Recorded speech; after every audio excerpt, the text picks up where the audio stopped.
Welcome along to the Sporty Show, ladies and gentlemen. It's always a pleasure. Oh, I can't even speak today. It's always a pleasure to have you here. What a way to start the show. With me losing my wording, I am Sara Pararia, and as always, Klinton Cod joins me. They did it again. They did it. No, listen. Nah, they keep ruining my intro, and I don't like it. Jesus Christ, man! Alex Ashmore is here as well with his bow tie, as always. I realise I'm matching a bit too much today, the bow tie and the jacket. You know, it feels quite symmetrical in a way. Yeah, but you were doing stripes and polka dots, so maybe not. Maybe, yeah, I'm a fashion Keeping us on our toes. Alex, honestly, I keep saying it. England, they're not playing an important match. I'm not wearing the red bow tie. Yeah, it's not the red bow tie, but I feel like there's no relationship between yourself, a bow tie, and England. Now, there's nothing nice happening in England. As a matter of fact, now you should be wearing a black bow tie. There's riots going on. They are killing people. They are destroying shops. They are... Fam, be patriotic, man. Wear something black. You know, if you have to wear bow ties, wear black bow ties. I'm just excited for the football season to be back. Oh. Right. Okay. No, I mean, that's a good way of saying, please don't talk about that stuff you're just about to get into. Yeah, let's... Political, he would say, a politician, avoiding the, I told you he's a politician, you didn't hear. Yes, of course. I don't know what he's doing here. Alex, normally you should be on TV telling people that we voted you for this, we shouldn't be doing that.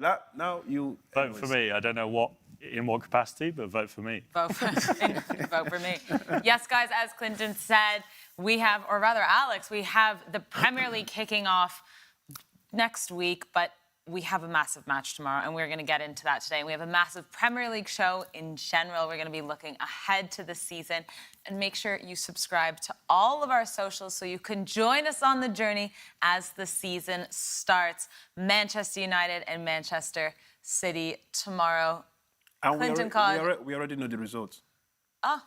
Should we go home? Tell us the result and we'll pack up. Fact is, Manchester United going for the win, 100%. Ooh. It's normal. What's the score? I mean, the score is 2-1. Who's going to score? Well, definitely not Garnacho, because I don't know why I see him hitting a bar for some reason. But I think I see Rashford scoring tomorrow. You're in the minority there, 29%. No, come on, man. Nah, they need to stop doing this, man. Nah, listen, no. See, Ben, if you piss me off, I will come into that control room and I'm going to...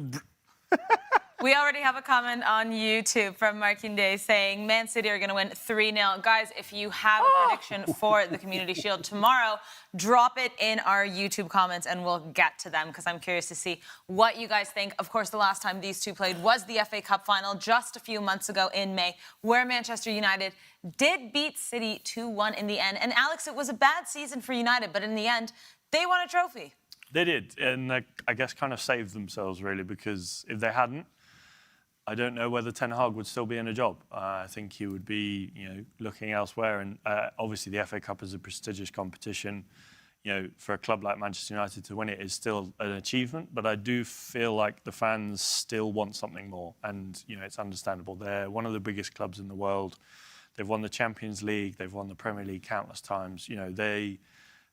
A season where they win the FA Cup should not be considered a success for Manchester United. They should be winning more. They should be challenging for titles. They should be challenging for the top four. So, yeah, I feel like the pressure is on Ten Hag this season to produce something a little bit better, because if they don't, then I can see him looking for a new job come the summer. I mean, I think it will have to be at the end of the season at some point, because we thought Erik ten Hag was going to leave at some point last season, and it kind of got drawn out, and now he's staying. But I've spoken to many United fans who seem to kind of be happy that he's staying. And Klinton, you're a Man United fan. No, you know what's really cute? You see, Markinde, I'm warning you, wherever you are. I don't know which country you are. Listen, I have police links. I have people everywhere. Markinde.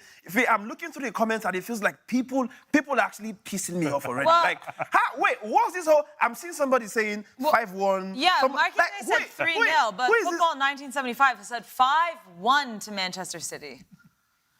We also have Cyrus saying 3-1 to United. Okay, there you go. You've got a friend in there. Wafasa saying 3-0 to City. Holland hat-trick. Wow, pressure is on, Erling.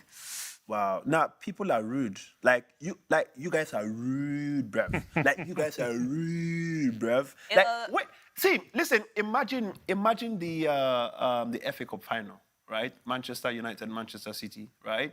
Before that game, if we had come here to preview and I said to you guys, Manchester United were going to win, what would have been your response? Be sincere with yourselves. Like, considering the kind of season that Manchester United had and the kind of season Manchester City were having, and we came here to say, right, there's going to be a show. The show, there's going to be a game. We'll come on the show. I'm sure this marking day that if I catch real life, I'm going to punch. I'm sure he'll come and be like, yeah, it's going to be 5. Oh God, Don't say that. No, what do you mean? Don't say that. What? See, Sarah, at the quick vex. You see, I'm speaking pidgin to you already. I don't promote violence in any sorts. I don't think you should be punching anyone. Wow, look at who's talking. We'll go backstage now. She's carrying a knife. Anyway, don't worry. Let's continue. It's fine. Let's go. We have a Lolo saying at the end, just like at the end of last season, Man United will win, but this time 3-1. George says 4-2 to City. Ngor says Man City will win 2-1. I mean, it's looking a little bit more like they're favoring City, but yeah, let's talk about it because in the end, Man United did beat City, and Klinton mentioned that City had a much better season than United, obviously. They won the Premier League, and it's a one-off game. Anything can happen. We're back to Wembley. It's the start of the season. Manchester United have a few injuries here. No Rasmus Højlund. That's a big one. No... Wait. What do you mean? I mean, yes, I'm a Manchester United fan, but we don't have Rasmus Højlund. Why is he a big one, though? I'd argue that he was one of your best players last season. Really? When he joined, he only joined halfway through. But he was one of the only thing is he doesn't get any service from any of these players because they're doing circles around their it's not about, feet. For me, it's not about that. I feel like Rasmus Højlund isn't really a complete striker for Manchester United. For a team like Manchester United, that's not the kind of striker we need. Who's a complete striker? Like for me, who do you need? Like right now, I understand that we have the like of Victor Osimhen going to Chelsea, right? But if we are talking about a team like Manchester United as we speak, Manchester United is actually one of the biggest. It's literally the biggest club in the world, right? Rasmus Højlund is a striker that I would see playing for a team like, say, yeah, maybe but you Brighton haven't been or playing something. like the biggest club in the world for the past how many years, right? So that's probably why. You know, they are historically one of the biggest clubs. But yeah, but you don't go from a Cristiano Ronaldo to say players like Lukaku, and then you end up with Rasmus Højlund. Like, listen, don't get me wrong, right? Rasmus Højlund isn't a bad footballer, but I'm talking for a team like Manchester United. I don't think that's the kind of striker we need at this point. Now, again, listen, right? We see him play. I've watched him play. He's very hardworking. You see him running around trying to get the ball. But for me, as a striker, as a number 9, one of the best quality you want to have is your positioning. And I don't think Rasmus Højlund has it, right? He's the guy that he just goes into. Yeah, he will score goals that when you pass the ball to him, he could run in and just kick the ball. But look, okay, I give an example. Look at Haaland, right? I said it here yesterday. Haaland is not the best footballer when it comes to, say, dribbling or passing ball around. No. But he would always put himself at the right place. That means whenever the opportunity comes, people will say, oh, it's just tapping. Listen, do you know what it means to tapping? Tapping is before you're able to tap in, you are putting yourself at the best place at the right time. So when it comes, you are available to tap it in. So I'm not a fan of people who would say, what does he do? It's just tapping, right? If tapping is easy, go put yourself in the place where you can tap in. I think the big difference for me is Haaland has got the service. He's got the players around him that are giving him those balls. He's obviously getting in the right positions. He has to do that work. But Højlund, he's working off scraps almost. You see certain games where he's alone up front and he's having to work for it. He scored 16 goals last season across all competitions. That's for someone who's not getting the proper service, for someone who's... Do you guys really think he's not... Wait, hold on, please. Let's come back to this conversation again, right? For you to even get the service, number one, you're putting yourself in the positions where you are easily served. You're making the kind of runs that means you're Listen, we have a world-class midfielder in the person of Bruno Fernandes. You see, people underestimate who Bruno Fernandes is. This guy is... Yeah, I might not rate him, in the likes of people like Kevin De Bruyne or say Rodri. Rodri is not really the guy that I would say is okay. Say somebody like Toni Kroos. Yeah, I'm not going to put Bruno Fernandes ahead of this kind of people. But truth is, Bruno Fernandes, if he sees you, he's going to find you. right? You as a striker, the question is, where do you put yourself to be served? Let's come back to Højlund now, right? Højlund is a guy, or even Lukaku. Lukaku is a guy who is using his body, yeah, he's shading out defenders. He's putting them in a position where you're confused, you don't know what to do. They're using their size. Rasmus Højlund is too small for that for me. And that's the reason why I'm saying that if we had the like of somebody that could see, man, trust me, you will see an ease in that kind of service that you think that Rasmus does not get. No, it's not like they don't have people who can. We have Eriksen. You know who Eriksen? This guy died and came back to life. Do you know what that means? This man has gone to heaven. He's spoken to God. He's spoken to the Holy Spirit. They've told him, fam, he came back. And you're telling me that the problem is, no, we have the midfield. We have world class in Manchester United. What we don't have is the caliber of striker that I believe these people would look at and be like, yeah, this is the kind of quality that we can serve. We have the team that can beat Manchester City. We've done it. Let me tell you something about Manchester United, yeah? They could play Nottingham Forest and they will look so weak and you will feel like, yeah, maybe this guy's, what the hell is going on? Like, how would you let a team like Nottingham Forest do this to you? But when they face a team like we've seen it. They face Manchester City. Look at the kind of goal what's his name? Sorry, who's the name of our left winger?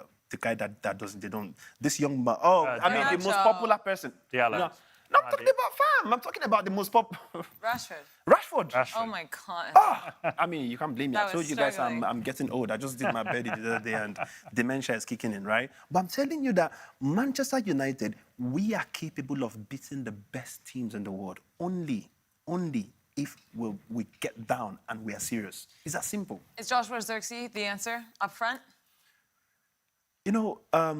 It's possible. But the truth is, I cannot really say this is what it's going to be, because at the end of the day, we've seen players who have come into a team. You think that this person is world class, and then they end up flopping. I'm sure when Chelsea were signing Nicholas Jackson, that's probably what they thought, that when he comes in, something is going to change, and boom, what happens? Yeah, they think because he's giving you 20 goals in a season, he's like a world class already. But when you think about how many he could have added to that number, maybe Chelsea would have been playing Champions League football today. But no, they are playing European football, which obviously was a miracle. Now, fact is, I cannot tell you that, this new signing is going to make the difference until we get into the season and see what happens. It's that simple. I think the big difference for me is Zirkzee. He has that presence in the box. Yes, Højlund does. He's 6'2". He has that height, but I feel like with Zirkzee, I think he's got that added physicality.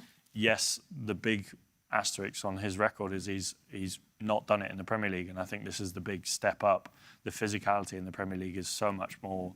It's so different compared to Serie A or other leagues in Europe, and sometimes that can shock players, and it can take them time to get used to it, because when you've got defenders going in the back of you a lot more, if you've got maybe putting a stud in when you're trying to hold the ball up, and it does take its toll on you. And if you're getting frustrated, you don't stay calm, sometimes you fluff those easy chances. So I think Zirkzee has to learn to get used to the Premier League, because it's a tough league to get used to, but I do think he has the capabilities and the qualities to do well. You see, when people say that players need to come into the Premier League and get used to the Premier League, right, I'll tell you that these are just normal footballers. Right. For me, a world-class footballer, you don't come into a league and start trying to get used to it. Mind you, there's nothing wrong in getting used to somewhere. No, but you do see world-class players struggle to adapt to the physicality of the Premier League. I think fact. It's one of those leagues where, obviously, Haaland's a perfect example. He's come in, he's shown that he can do it, he's proven himself, he's scored countless goals for City. Yes, he's playing in a fantastic team, but he still had to do it himself. There have been players that have struggled. They've come over and we've put them on this pedestal of he's going to score 20 or 30 goals this season, but they've struggled. They've not got used to the physicality. So I think it is something that players do struggle with. If you have the capabilities and the qualities to do that, like Zirkzee, I think you are more attuned to do better in the Premier League. Blossom here has been talking about Julian Alvarez, who we haven't spoken about yet, but we are getting to. So let's talk about the situation of Julian Alvarez. He hasn't signed just quite yet for Atletico Madrid, but it looks like he's well on his way. Papers to be signed allegedly on Sunday, so we likely will not see him tomorrow.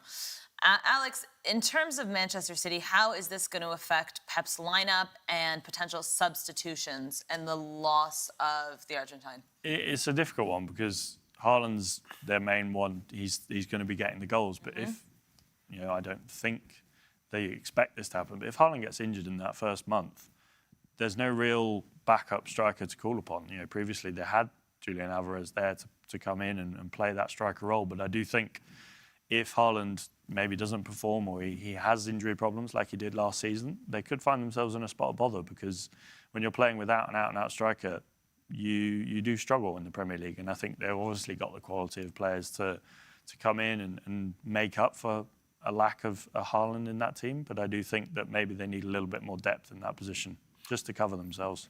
But then, do you guys think that having a striker in the team is extremely that important, though? I mean, I've seen teams where the striker is literally just there and it's almost like it's dormant, and it's nearly like you're playing 10 players against your opponent, which is 11. You just have somebody who's just running around, maybe taking defenders here and there, but they're not really there to score goals. I'll give an example. When you look at Chelsea, last season, who was the highest goal scorer for Chelsea? Was he a striker? Definitely not a striker. He was a midfielder, right? It does help to have someone like Erling Haaland in your team. No, of course, absolutely. Like, for me, that's an addition, right? Yeah, having somebody like Erling Haaland, who is a world-class scorer, right? He's probably one of the best scorers you would have in the Premier League currently, with the fact that he has the best people behind him, right? We've seen when Kevin De Bruyne was injured, where was Haaland? Haaland was nowhere to be found. Now, it's only the truth is, he has somebody who just does it for him, right? Which at some point I was suspecting that Haaland, before every season, he probably pays De Bruyne to say, bro, please don't injure, even if you want it, just do something for me. True fact is, as an African, if I was Haaland, my salary, I'll give at least 10% or 15%. So he's literally going to be my pastor. I don't know if you know about tithing, give 10% to the Lord when you get paid. Like, on a good day, fact is, Haaland should be paying 10% to Kevin De Bruyne, because the reason why he has all these goals is give all the credits to Kevin De Bruyne, right? Now, I really don't think that if there's no Haaland, Man City was to struggle as much. They won't. They've got countless players: Phil Foden, Bernardo Silva, Rodri. That midfield. I mean, they've just signed Savio.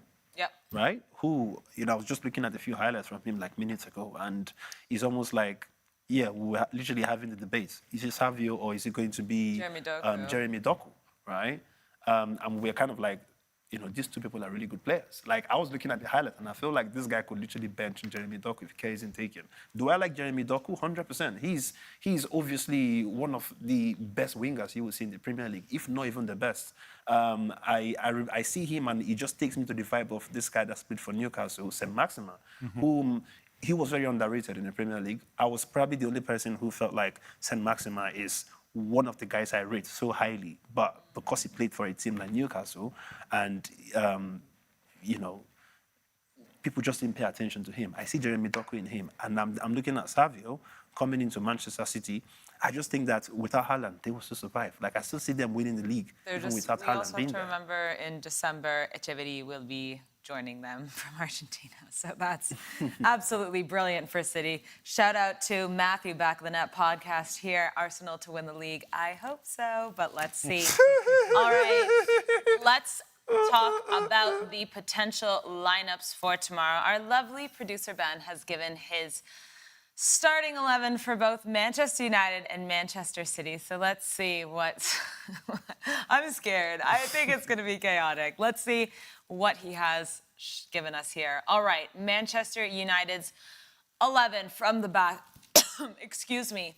Onana, Luke Shaw, Euro, Lisandro Martinez, Diogo Dolo, Kobe Mainoo, Scott McTominay holding down that middle with Rashford, Fernandes, Diallo, and up front, Rasmus Højlund. Now, I'm not too sure if Rasmus Højlund or Euro will be able to play. I think this is more of just a if fit on paper, who's their best 11 to put out this season. Who's their best 11? Hence also why Luke Shaw, because I think he's also a doubt for tomorrow. So if you're looking at on paper, if they're fit, who's the best 11? And I do say I had a little bit of input in this, so you can blame me if Joshua Zirkzee's not in there, because I went for Rasmus Højlund. So, yeah, I feel like on paper it's who United look at and pick their best 11. Okay, Klinton, I'll ask you, but also anyone watching, let us know what you think. Is this Manchester United best potential 11 as of right now for this season? Klinton, changes. What do you think about this? I mean, I'm looking at this particular I mean, it's a very tough one, to be honest. McTominay, I don't know if I would have him there over the guy that died and, came back to life. You put Christian Eriksen in that midfield. That's insane. I mean, I probably will. I just look at the creative part of him, his vision. This is what I'm... You're taking out McTominay. McTominay was I love maybe McTominay. actually, like him and Bruno held it down for No, United 100%, 100%. But listen, for me, most times when I look at football, I think it's not just about, physicality and, how strong people are. For me, I'm looking at creativity and, how much you're able to think when it comes to your creative ability, which is something I see in Eriksen. Like I said, this guy's been to heaven and back, and you don't understand, or we don't know what he would have come back with. And yeah, he's had a few games where we've not seen the best of him, but then again, when he wants to turn up, he turns up. He turns up 100%. So, but I'm looking at this team 100%. Højlund is, I don't have 100% confidence when it comes to Højlund. Like I said, he's a very good player. He plays. You could see how much you could see the hard work on the pitch. You could tell that he just wants to deliver. Yeah, but there's something that's still not clicking on the pitch for him, and I just know that he's just not that person. But then this new signing, I'm just hoping to see what he's made of, and if he would be the guy that we can hit our chest and say, okay, this is what Manchester United need. Now, Manchester United level, in terms of the how people see them, globally and how massive the club is. I'm not judging by what it is now, but talking about history, I don't think that Højlund is a person that we would see as a point man for Manchester United. Like when you look at the top teams, you will see that they have like proper world class, playing. We would only use Manchester City as an example. You have Haaland, Chelsea obviously don't have it. I think Chelsea, that's part of the reason why they are where they are today. It feels like they've gone from a whole top world-class level, they've just dropped to an average team. Like I said, it was a miracle for them to get European football. When you look at Arsenal, you could see Arsenal, they have world-class players in their team. And then Havertz left Chelsea, they went to Arsenal and became a beast. Like every single team that are performing currently, you will see there's an element of world-class in the different positions that they have their players in. When you look at even West Ham, for example, look at the kind of people they are signing. You will see that these are people who are dead serious. They want to get to the next level of football.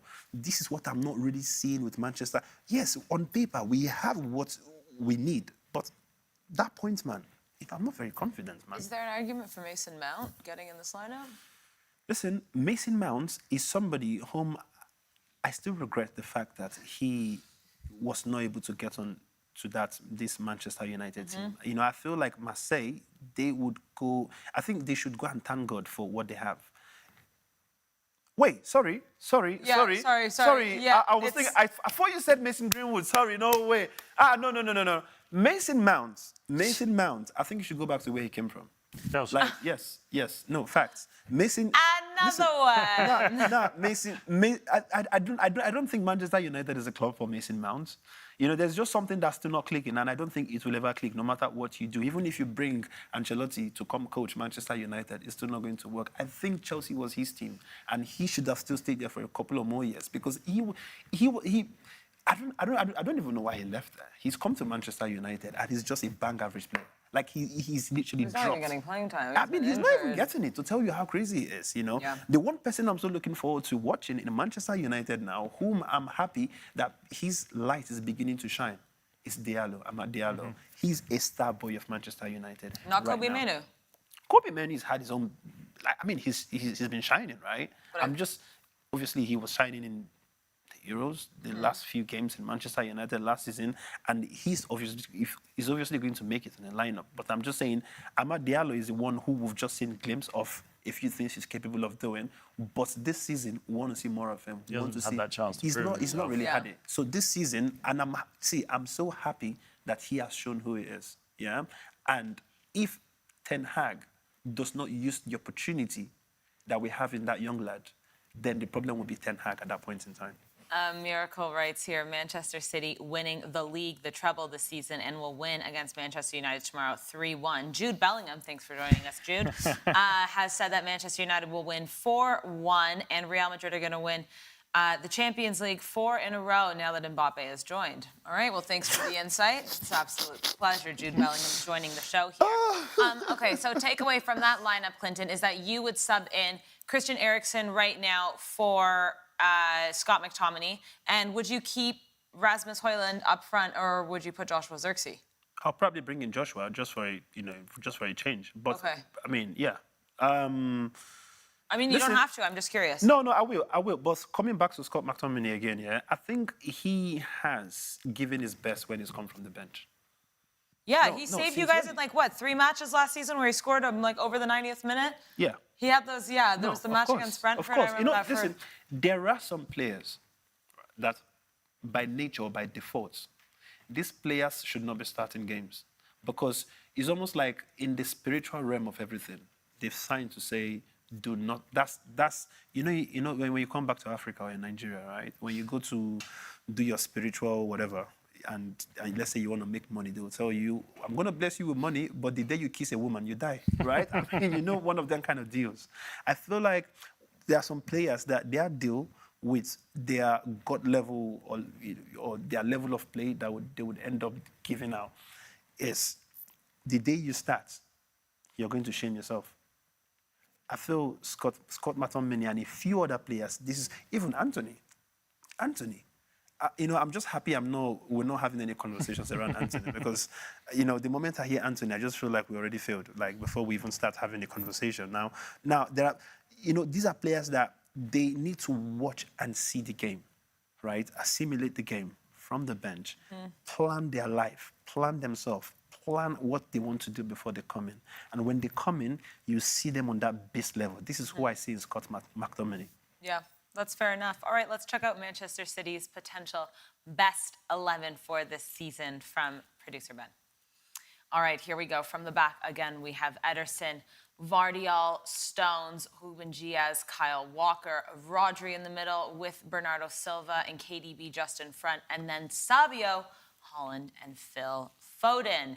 Now, we've kind of already alluded to this, Klinton, but we were talking about Jeremy Doku before this, and I know you got something to say. No, I mean, it's pretty much very, very easy. Like I said, I had a, I had a very quick, watch the highlights from Savio, and I feel like this guy, if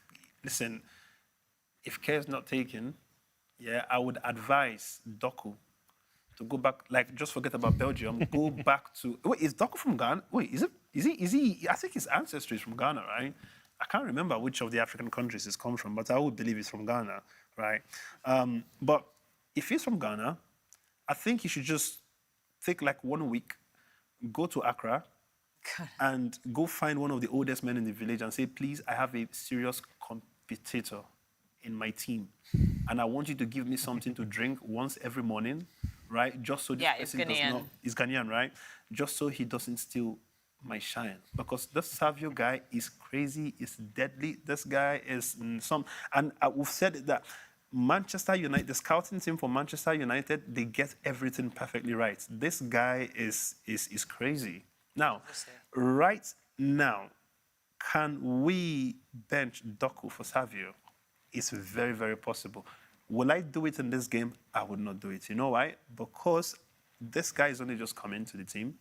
He doesn't understand so much about the Premier League. I think it's too much of a very massive game for him to come start. So I would definitely put in a player who's had the experience already, played the whole season. He's delivered. He's played with the guys. They pretty much understand themselves. And probably bring in Savio at, like, say, 75 minutes or 60 minutes or something, just to kind of, like, contest the waters. And, but...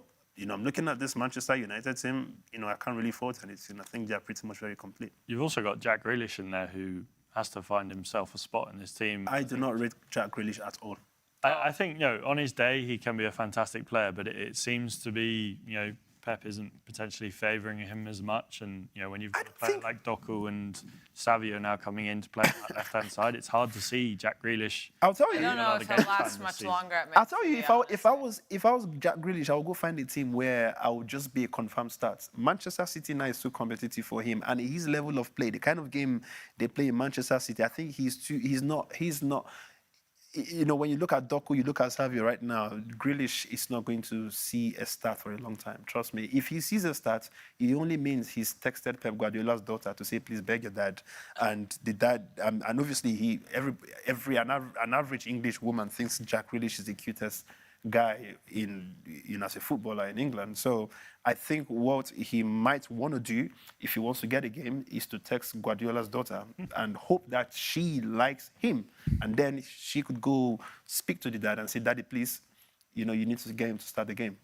Doku, Savio versus Jack Grealish. Nah, I've told you before, Jack Grealish is just somebody whom they've hyped, which is what the English media does every single time. He's not really the guy who would bring you that kind of change in a game that's very different from every other game you'll see people play. To me, he's an average player. He's a player. I think he has the ability to be a really good Premier League player.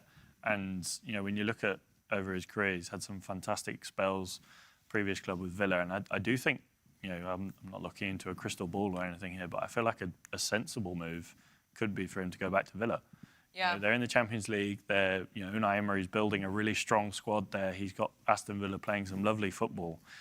That left wing spot for Jack Grealish at Villa, I feel like could be a good move for him to, like you said, go in a team where he's going to be a guaranteed starter. He's loved by the fans at Villa. He'll go back in and he'll be, a fan favourite. And I feel like with them now in the Champions League, it could be quite a sensible move for Jack Grealish to go back to Villa. I think so. I think the initial move to City was also a little bizarre because I didn't ever see him as a City player. Like you said, I don't think he was ever on that level.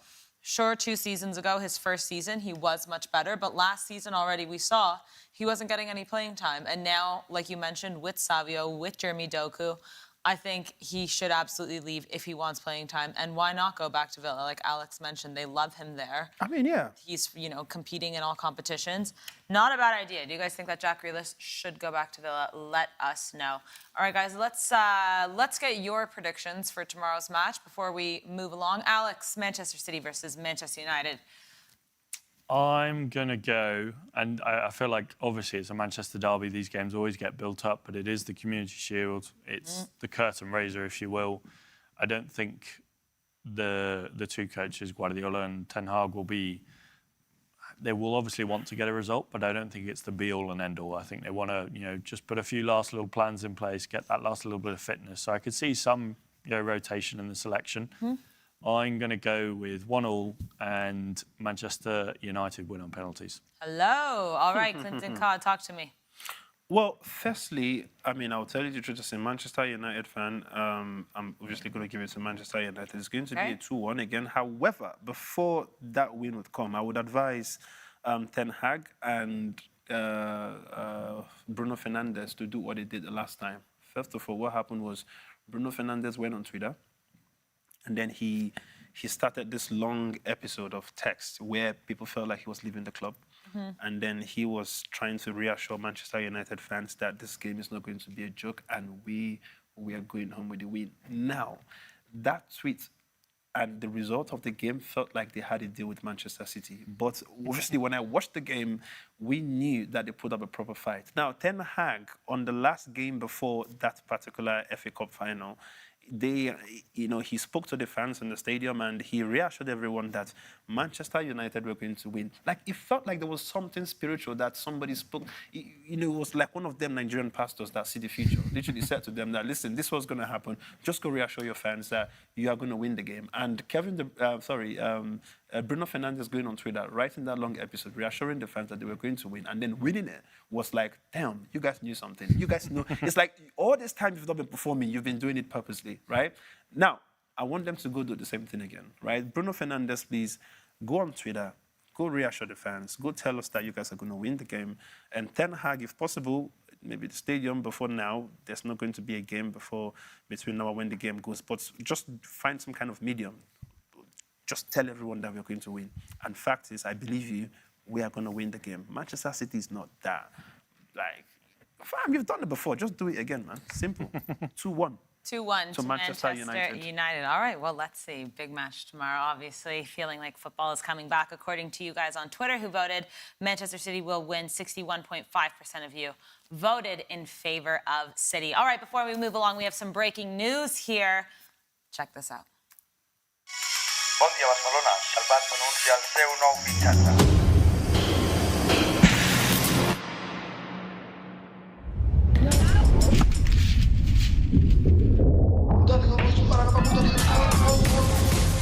Dani Olmo rep la pilota.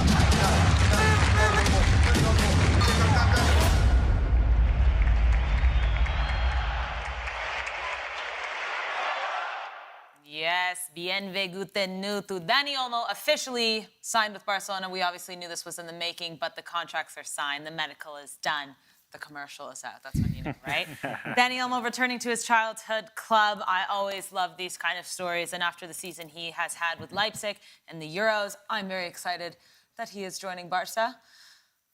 Anyone else have anything to say about that? Because I think this is all about me. Signing of the summer for Barcelona, I think he's a fantastic player. Yeah.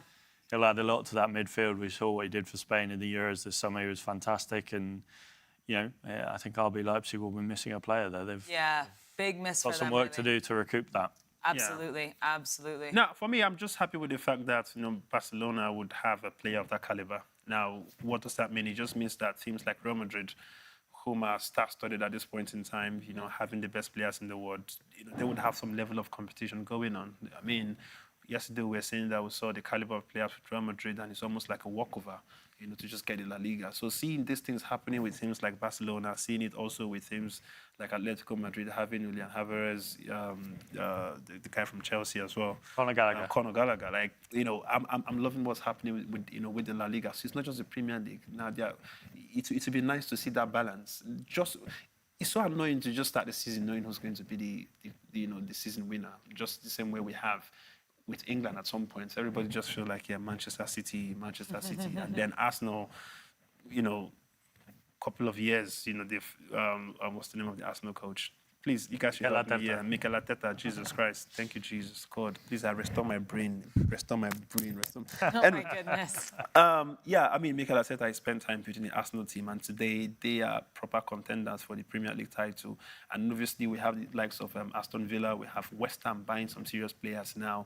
And at some point, we even had Brighton until they started selling. I feel like Brighton is just a club that's just there for business. They're always going to be a seller club because you'll get clubs coming along and paying more money that they can afford. 100%. It's the natural circle of football transfers. Yes. So, I'm hoping to start seeing the same thing with the La Liga, just so we don't start the season and just say, it's going to Real Madrid or even Barcelona. Barcelona, they went down to a point where people just felt like, it's just going to go to Madrid at any point. Right now, with what's going on there with Dani Olmo even going to Barcelona now, having Lamine Yamal there. If only Nico Williams even joined at this. If only at this point, even with Kylian Mbappe, Jude Bellingham, Vinicius Junior, you will still be like, okay, yes, it's a very good team, but it's going to be a proper fight for that title. Yeah, and I think we have to remember only 2 years ago that Barcelona won the league when Koeman was sacked, when Xavi came in. There was a lot of movement around in terms of the managerial staff, and then Barca were still facing their financial issues, and this was post-Messi era, so they were still struggling with the players on the pitch, and they won the league. So I think anything is possible. Sure, since then, Madrid have gotten better, but so have Barcelona. So I think, like Klinton said, it just makes La Liga really interesting because Atleti are making moves. So I think this is great that Dani Olmo is back at his childhood club, and it makes La Liga very, very interesting. But back to the Premier League, guys, because there's a lot of movement with the transfers. The latest news is that Pedro Neto is joining Chelsea. No. Because I am tired. Because every morning I wake up and there's another player going. They don't have the space in the building at this point. It's getting comical at what Chelsea are doing. Allegedly, £60 million for Pedro Neto. Alex, I just am losing my mind over here. It seems like it's just absolutely none of this is feasible, and they're going to have to loan about half of the players out in order to recuperate. Well, I was going to say, it's nice to see us finally doing some business in this window because it's been a quiet one so far. Yeah.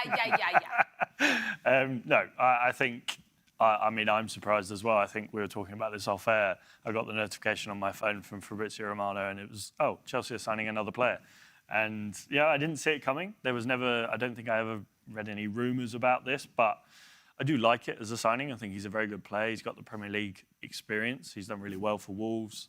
You know, he is that player that I think where the difference is maybe when you look at the youngsters that Chelsea are signing, they're signing for them for the future. They're looking at loaning them out and then bringing them back in a few years. Neto's going to be in contention for that starting 11 from the off. I think he's someone that could even start. You know, you look at him, whether he's on that right-hand side. I think it's a good signing. It's a sensible signing. Along with all the other ones, I'm struggling to see where it all fits, like you guys said. But I feel like this might be one of the better deals that Chelsea have done in this window. If you ignore everything else and you look at that in its individuality, I think it's quite a good signing. How many players does Chelsea have now?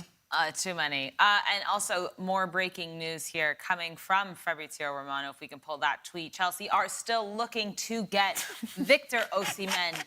Osimhen plans to leave, but no intention to reduce salary. It's straight loan. Chelsea still keen only in case deal conditions / Osimhen's stance change as Napoli insists for Lukaku. This is probably the only signing Chelsea does need, you know. I mean, but they've made about 8 already. I mean, so just a quick recap here on who Chelsea have got only in this transfer window. We know their team is already massive from what they've done last season, but you know they have Marquinhos, who's come in, Anselmino, Jorgensen, Dewsbury Hall, Vega, to name a few. I'm pretty sure there's 3 other players that have maybe come off loan from other teams back home to Chelsea. Now the likes of Pedro Neto, still going after Osimhen. And what did we say? They have 7 keepers in them? 8 now. 8 now. 8 keepers. 8, just in case. I mean, this is, like, actually, it is comical. Like, at this point, all I can do is have a laugh because I'm just like, of course, there's more news about Chelsea signing players. It's going to be difficult for them to... The load management here is going to be very difficult on who's going to go, where they're going to go, for how long are they going to go, in order to balance the books. Yeah, it feels a bit fantastical, really. I don't know if it's sort of... I'm making up words here. It feels a bit... I don't know. Unnecessary is probably the best way of describing it. You know, you look at the signings, there are some sensible ones in there. Pedro Neto, I think Klinton Dewsbury Hall will be a good signing. He's, you know, done well at Leicester. Obviously, you know, perhaps maybe still looking to prove himself at that top level with the top club. You know, these signings, you look at Caleb Wiley from Atalanta, that's a signing for the future. These goalkeepers that they're bringing in, you know, the youngsters that we're signing and sending back out on loan, they are for the future, but it all feels a bit rushed, and maybe there's a plan. Maybe there's a... This does not feel planned. Maybe there's a boardroom at Chelsea where they're all sat down 24 hours a day writing, right, I'm going to pick out him, you do scouting analysis on you look at him. But it does all feel a bit, as we said this yesterday, FIFA career mode-esque, where they play a few games and they like the player, they sign the player. But I hope there's a plan, because I feel sorry for Enzo Maresca. He's got, you know, a team sheet longer. No, yeah, of course. You know, the programme at Chelsea is probably going to start costing £4 or £5 now instead. They're selling extra pages in it. But yeah, hopefully some of those players go out on loan. I know Mark Guy has talked about the fact that he would be willing to go out on loan. I think that is an option.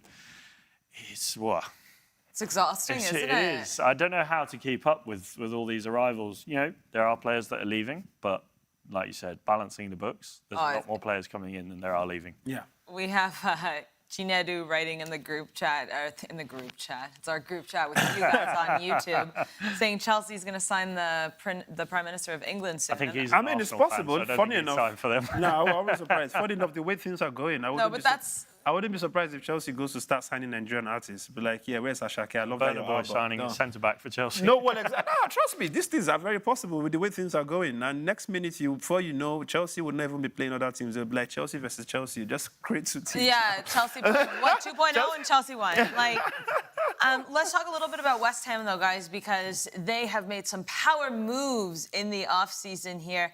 The latest addition, Todibo, coming from France. They have Max Kilman. They have Nicholas Füllkrug. West Ham are making some serious moves, Klinton Cod. Where do you think they're going to end up at the end of the season? At the end of the season, I think I see them still, you know, playing European football, if you ask me. Now, Champions League football, with what they have now, they are serious contenders as well. Nicolas Fulkrug is somebody who I rate a lot.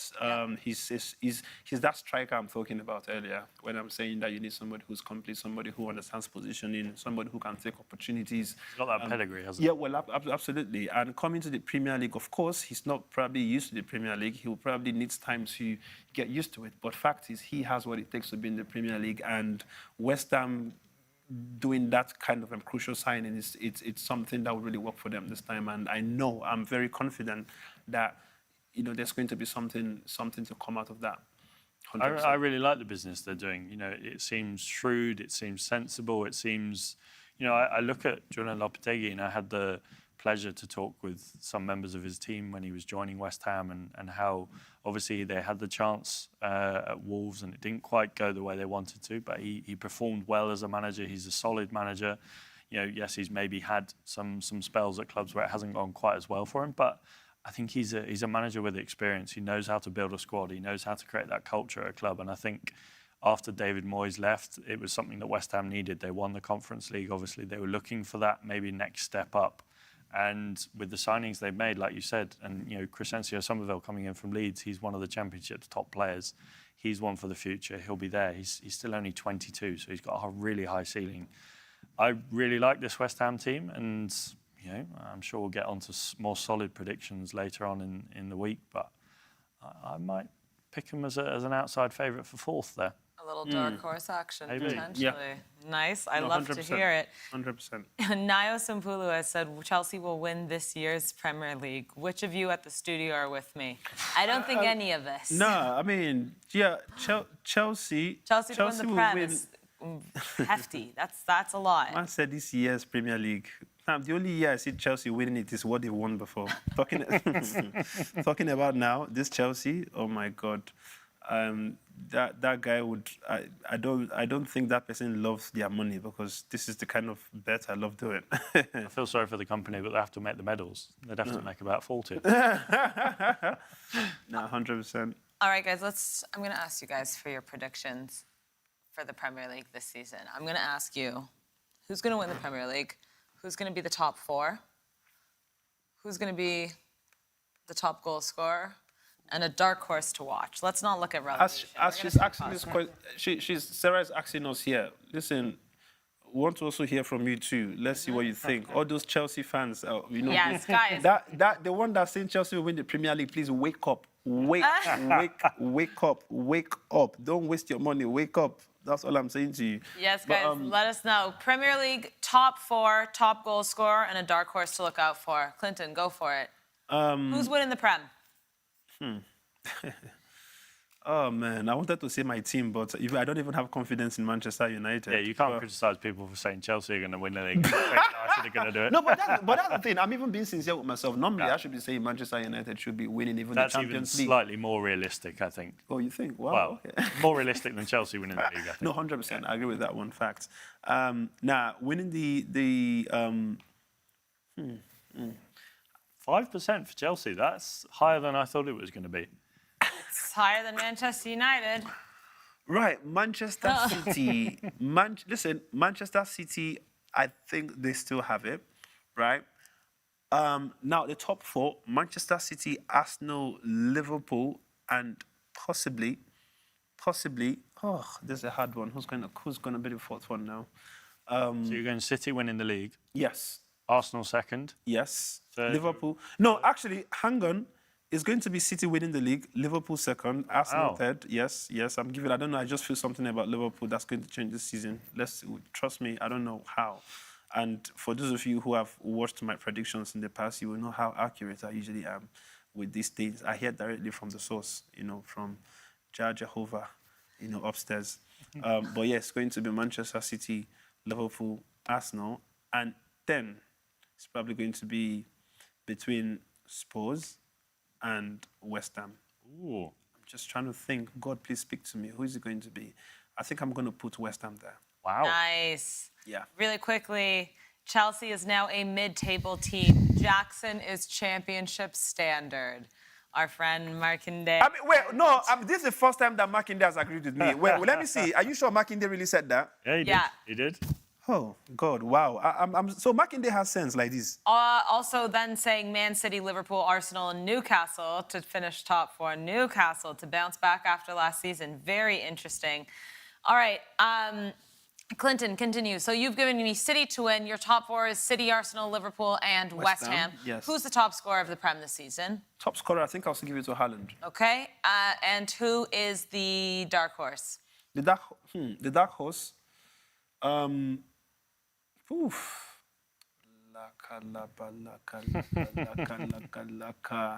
You know what? I'll give the dark horse to. Is Spurs qualified to be a dark horse?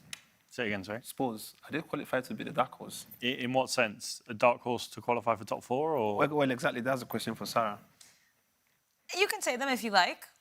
I think if you've chosen West Ham to finish top 4, I think you would almost have to pair the two together because, yeah. Is that okay? Is that fair? Okay, dark horse. Yeah. Is Aston Villa qualified to be a dark horse too? I mean, they've gone to the Champions League. I feel like it's less, you could probably see if they finish top 4, I don't think people would be too surprised, especially based off last season. It'd still be a surprise for quite a few people, but I think they've definitely built a team that's capable of competing with that top 4. Well, should I give you the craziest dark horse? Someone just wrote, you're giving false predictions. It's a prediction. It can't be false. No, I can't. It's Friday at this point. I'm just like, I can't. Okay, so we don't know. That's the whole point. It could be true, it could be false. Okay, so your dark horse is who? The dark horse, this is going to be the craziest stuff you will hear. Oh, my God. Fulham. Ipswich? No, to be fair, I actually see Fulham. I said Fulham. Trust me. I don't know for some reason. Let me just put it at Fulham for now. All right, Alex, give me your winners. This has been... I've been racking my brains for the last couple of weeks about this one. City have won 4 in a row. The only team to have ever done that. If they win a 5th, they'll probably be the only team to ever do that for a long time. And Arsenal have come close. That last season before last, they lost to City, and that was the differential. Last season, they drew with City, but then lost a key game towards the end of the season and against Aston Villa, and it feels like they're getting closer and closer. So for the sake of variety and maybe a little bit of controversy, I'm going to go Arsenal winning the Premier League. Come on, you Gunners! Let's go. I'm going to go Liverpool finishing 2nd. Wow, really controversial here. All right. City finishing 3rd. Sure. 4th, I'm going to go Tottenham Hotspur. I think with the potential signing of Dominic Solanke from Bournemouth, I feel like they could just get those extra goals they needed. I feel like that's the missing piece in Tottenham's jigsaw. Dark horse, I'm going to go with West Ham. Yeah. I think I'm really impressed with their squad and how they've gone about business this summer. Top goal scorer, I'm going to go with Erling Haaland. I feel like it's hard to pick anyone else at this moment. Sure. And, that's it. That is it. All right. I'm actually going to go for Arsenal as well. I'm going to stick with that. I'm going to stick with the variety. I'm going to say City will finish after them. Liverpool will finish after them. And I'm going to be absolutely insane right now. I'm going to say Chelsea going to finish 1st. Wow. Listen, I want to have some fun. Let's change our predictions up a bit. I think Spurs with and like you mentioned, Solanke coming in, I want to see Spurs finish top 4. Yeah. But there's, from the past, it's so hard to see this team. I'm worried that they're going to hit that wall like they do, and in the second half of the Prem, they might struggle a bit. And I'm worried the same thing with Aston Villa, because this is going to be very difficult for them to also maintain. You see teams go to Champions League, playing a couple times a week. It affects them. Let's say maybe we don't know what Chelsea are doing because they're signing players every day. They can't get tired. Fatigue won't be a thing. Let's have some fun. All right, top goal scorer. I'll back Højlund. West Ham, I also agree, will be the dark horse. I think they're going to be so fun. I'm not sure if they'll finish. I see them maybe finishing 6-7, but I think that it'll be a good season for them. They're going to be really fun to watch. You know what they're going to be? They're going to be Brentford 2 years ago. Like one of the most just a really fun team to watch in the Premier League. Let's see, you know, in 10 months' time, how wrong the three of us are, because that's how predictions go. But we are done for the day, guys. I mean, talking about the Premier League, I feel like that just came and gone. We are all so excited. Manchester City, Manchester United tomorrow. Let's see if Klinton will be smiling or not. And we'll be back again next week to preview more Premier League, La Liga, Serie A, and all the football going on. So enjoy your weekend, boys. Enjoy the match. Football is back, guys. We'll see you next week. Where?